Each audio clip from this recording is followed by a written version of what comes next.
विप्र सेना के राष्ट्रीय अध्यक्ष पंडित सुनील तिवारी का कहना है कि उनका संगठन हर विप्र सैनिक की विचारधारा को दर्शाता है, साथ ही लोगों की मदद करना ही उनके जीवन का मुख्य उद्देश्य है। सुनील तिवारी से खास बातचीत कर रही हैं हमारी सहयोगी छवि फागना।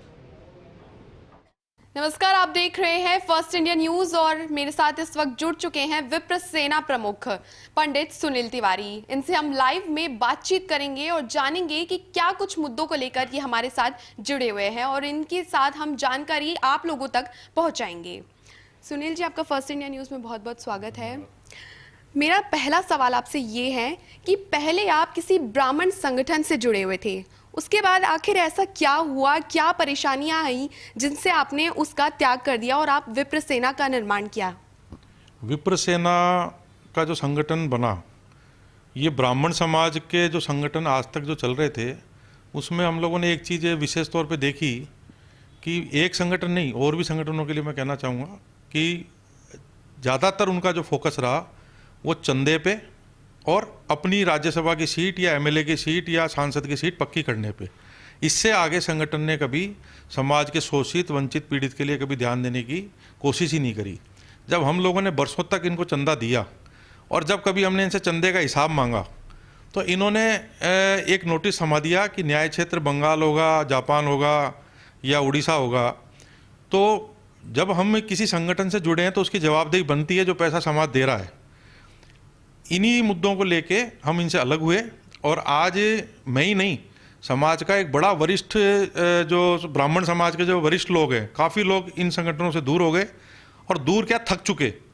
मतलब जहाँ ब्राह्मण के लिए कहा जाता है कि ये दरिद्र है, वहाँ देखा जाता है कि इन संगठनों के माध्यम से करोड़ों रुपए की राशि समाज के उस वर्ग से ऐंठ ली जाती है जिसके पास बेचारे के लिए खाने के दाने नहीं हैं। इस वजह से विप्र सेना का निर्माण हुआ।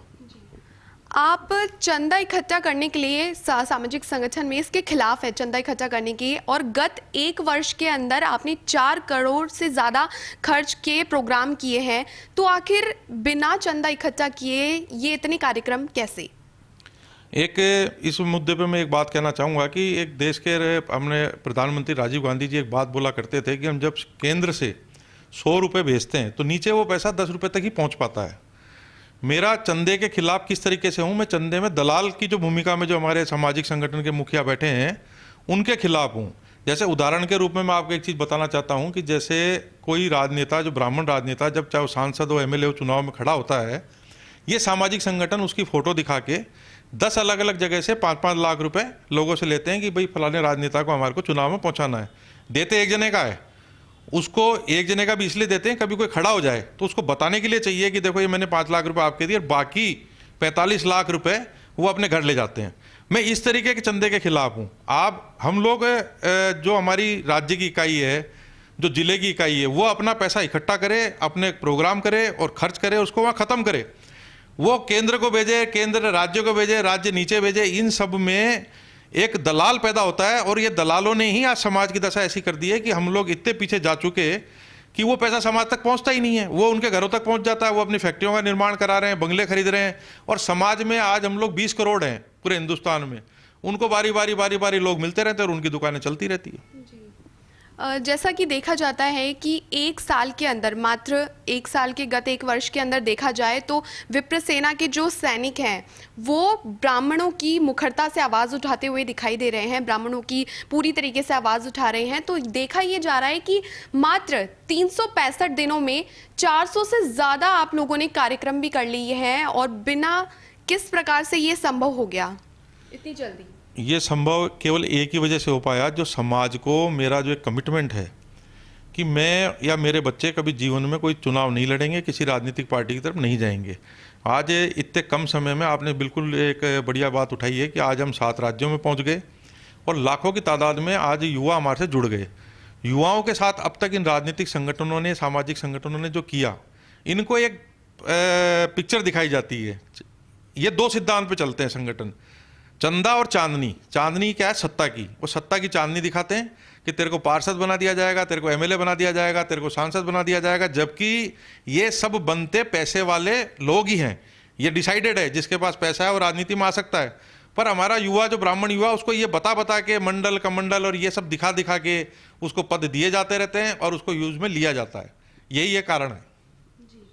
जैसा कि मुझे ये पता चला है कि आपके संगठन का एक नारा है जो कि हर विप्र सैनिकों की विचारधारा को भी दर्शाता है, सत्ता, शासन या संगठन। क्या कहेंगे, इसका क्या मतलब है? ये नारा हमारे द्वारा दिया गया है, सत्ता, शासन और सड़क। सत्ता से मतलब हमारा ये है कि हमारा एक विप्र पंचायत के नाम से कार्यक्रम हमने चला रखा है, जिसमें 2 पंचायतें हम कर चुके।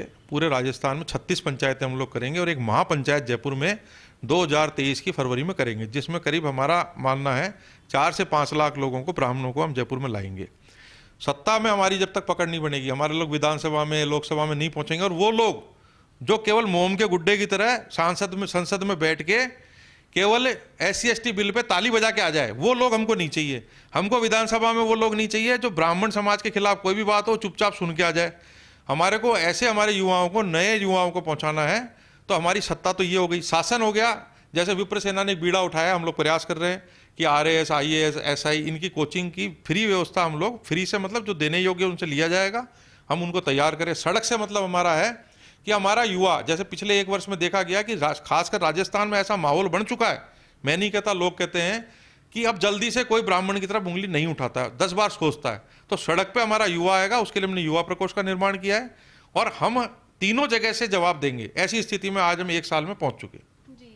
शंभू पुजारी हत्याकांड तो आप सभी को पता होगा, तो उसको देखते हुए आपने चाहे पहला दिन हो, पुजारी की आवाज उठाने के लिए महवा से लेकर सिविल लाइन फाटक तक आप मौजूद रहे, वहीं पे पुजारी की आवाज आपने बुलंद करी। तो राजनीतिक पार्टियों की भागीदारी के बाद भी आप लोग वहीं डटे रहे, 4 दिनों तक भूखे प्यासे पुजारी की जो आवाज है उसे उठाने के लिए आप वहीं पे मौजूद रहे। लेकिन अचानक ऐसा क्या हुआ कि आप लोग बीच में धरना प्रदर्शन छोड़ के चले गए, क्योंकि वहां आप लोगों के झंडे लगातार दिखाई दे रहे थे, पीले झंडे। वहाँ पे यही मुद्दा था कि मुझे कोई कहीं से चुनाव लड़ना नहीं है, मेरे को कोई राजनीतिक पार्टी ज्वाइन करनी नहीं है। उस धरने का राजनीतिकरण हो चुका था।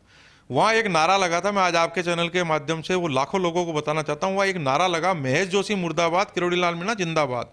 ब्राह्मण समाज की लाश पड़ी थी, ब्राह्मण समाज के लिए विरोध हो रहा था, तो जो जिंदा उसके मुर्दाबाद क्यों लगाया गया, इस मुद्दे पे जैसे ही उसका राजनीतिकरण हुआ, हमने तुरंत उस धरने को छोड़ा।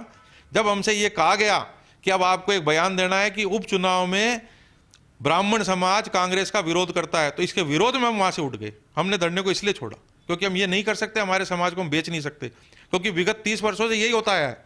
एक संगठन बनता है, उसका मुखिया आता है, वो या तो कांग्रेस में चला जाता है या बीजेपी में चला जाता है टिकट लेने के लिए, और वो समाज को बेच के फ्री कर देता है। इसी मुद्दे पे हमने धरना छोड़ा, और ये बात मैं पहले भी कई बार बता चुका। शंभू पुजारी के मुद्दे पे आज तक उस पुजारी को न्याय नहीं मिला है, जो समझौता वार्ता में बढ़ चढ़ कर जो अपना हिस्सा बता रहे थे कि हमने कराया। डॉक्टर किरोड़ी लाल मीणा ने खुद ने भी 10 दिन पहले माना है कि उन मांगों में से एक भी मांग मानी नहीं गई। यही कारण था कि हमने धरना छोड़ा। अगर मांग ही नहीं मानी गई तो धरना किस बात पे आप लोगों ने खत्म किया, क्योंकि केवल आपका राजनीतिक मुद्दा था, वहां कोई समाज का एजेंडा रहा ही नहीं था, इसलिए हमने धरना छोड़ा। स्टैंड अप कॉमेडियन का जो शो है उसे कैंसिल करना, तांडव वेब सीरीज है उसके लिए भी आपको प्रदर्शन करना, और वैशाली नगर स्थित नामी कॉम्प्लेक्स है उसमें भी जाकर विप्र सैनिकों के द्वारा तोड़फोड़ करना, तो क्या आप इस सब का समर्थन करते हैं? बिल्कुल, ब्राह्मण समाज के खिलाफ जो भी आवाज उठेगी, उसके खिलाफ जो भी हमको कार्रवाई करनी पड़ेगी, उसका समर्थन करता हूं, करता रहूंगा। विप्र सैनिकों द्वारा जहां पे भी जो तोड़फोड़ करी गई है, आप उसमें डीप में जब जाके देखेंगे तो कुछ न कुछ ब्राह्मण समाज के ऊपर उंगली उठाएगी। जब वो ये स्थिति पैदा हुई, मैं हर उस हिंसा के खिलाफ हूं जो किसी ऐसे व्यक्ति के खिलाफ हो रही है जो पीड़ित है। आज आप देखो कि ब्राह्मणों के खिलाफ हर आदमी अपनी आवाज उठाता है। हमने एक ही बात कही कि जो ब्राह्मण की तरफ देखेगा उसका जवाब हम बिल्कुल प्रॉपर तरीके से देंगे, कानूनी तरीके से देंगे। अगर लट के जोर पे देना पड़ा तो लट के जोर पे देंगे, और दिया है हमने। मैं ब्राह्मणों पे हिंसा होने के खिलाफ हूं, और किसी और जाति के खिलाफ भी जो हिंसा होती है उसके भी खिलाफ हूं। पर खासकर हमने जो देखा पिछले 10-15 वर्षों में, ऐसा माहौल बन गया राजस्थान में कि जो देखो वो आके ब्राह्मणों के खिलाफ बोलता है, लिखता है, उसके खिलाफ कार्रवाई करता है। हम उस हिंसा को रोकने के लिए हमने संगठन बनाया, हमने कोई जीवन के लिए संगठन नहीं बनाया। क्या आपका संगठन बाला साहेब ठाकरे की तर्ज पर आगे बढ़ाना चाहता है इस संगठन को? बिल्कुल, एक कार्टूनिस्ट अगर बाला साहब ठाकरे बनकर शिवसेना बना सकता है, तो एक व्यापारी भी एक संगठन बना के अपने समाज की बात उठा सकता है, और हमने उठाई है। अच्छा, हमको किसी की तर्ज पे आगे नहीं बढ़ना है, हमारी अपनी एक तर्ज है। जो ब्राह्मण की तरफ देखेगा, जो ब्राह्मण के खिलाफ बात करेगा, उसके खिलाफ विप्र सेना 24 घंटे तैयार है। जिस तरीके से आना चाहे वो दिन लद गए। मैं आज 7 राज्यों में तो कह सकता हूं कि थोड़ी सी भी आवाज अगर ब्राह्मणों के खिलाफ उठती है तो विप्र सैनिक तुरंत सड़कों पे आ जाते हैं। और ये जो माहौल बना है, ये फिर मैं कहता हूं किसी जाति विशेष के खिलाफ हम लोग बिल्कुल नहीं है। सबसे सुरक्षित अगर इस सनातन धर्म की कोई जाति है तो वो ब्राह्मण है।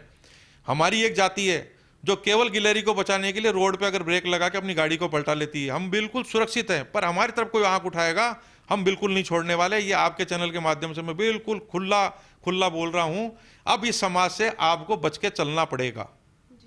मेरा आखिरी सवाल आपसे ये है कि जिस प्रकार से अभी हाल ही में हुए एक नाबालिग के साथ सामूहिक बलात्कार के अंदर आप लोगों ने, जो विप्र सेना के सैनिक हैं, उन्होंने 2 घंटे में कार्रवाई करा के अपनी आवाज़ उठाकर जो ये कार्रवाई करवाई थी इस मामले को लेकर, और जिसमें पुलिस के आलाधिकारी भी इसमें मौजूद थे, जो देखे तो ब्राह्मण समाज के और देखा जाए तो कोई हेल्थ वर्कर्स हुए, तो क्या लगता है कि ये जातिवाद को बढ़ावा देना हुआ?